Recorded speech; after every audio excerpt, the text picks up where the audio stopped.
Maharashtra bulletin, नई सोच नई दिशा। नहीं चलेगी तानाशाही, नहीं चलेगी, अरे नहीं चलेगी, नहीं चलेगी तानाशाही, नहीं चलेगी। डॉक्टर बाबासाहेब आंबेडकर खुर्ची छोड़ो, खुर्ची छोड़ो, हमेशा खुर्ची छोड़ो, खुर्ची छोड़ो, खुर्ची छोड़ो। नीम का पत्ता कड़वा है, हमेशा कड़वा है, अरे नीम का पत्ता कड़वा है, हमेशा कड़वा है, अरे नीम का पत्ता कड़वा है, हमेशा कड़वा है। आंदोलनकर्ता सोमनाथ सूर्यवंशी की संदिग्ध मौत और बीड जिले के केज तालुका के मसजोग गांव के सरपंच संतोष देशमुख की नृशंस हत्या के लिए जिम्मेदार लोगों को मौत की सजा दी जानी चाहिए।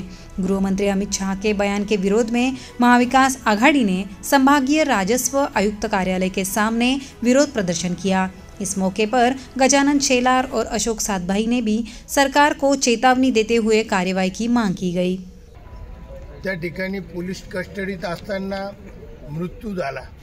खऱ्या अर्थानं जर का बघितलं गेलं तर पोलीस स्टेशनला अशा प्रकारचा मृत्यू होणं हे गैर आहे आणि ते लपवण्यासाठी हार्ट अटॅक आला असं सुद्धा त्यांच्या पोलिसांनी सांगितलं गेलं।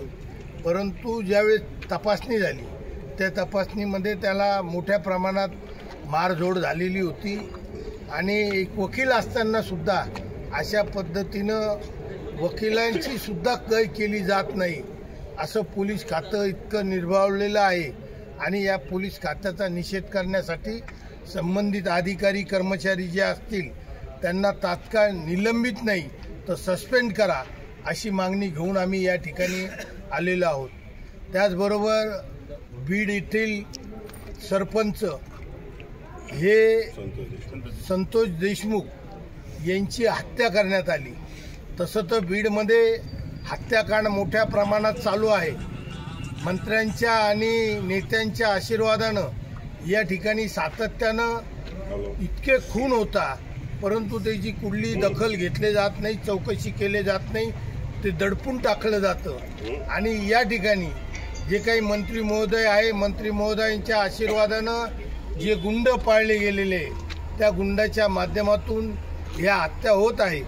आज सुद्धा आमच्या देशमुखांची जी हत्या झाली त्या हत्येच्या पाठीमागं जे काही सूत्रधार आहे त्यांना कडक शासन व्हावं, त्यांची चौकशी निपक्षपणे व्हावी आणि जास्तीत जास्त कठोर शिक्षा व्हावी अशी मागणी सुद्धा आम्ही या ठिकाणी केलेली आहे। झालेल्या घटनेतील आरोपींना अटक व्हावी यासाठी नाशिक राष्ट्रवादी काँग्रेसच्या वतीने या ठिकाणी धरणे आंदोलन करण्यात येत आहे।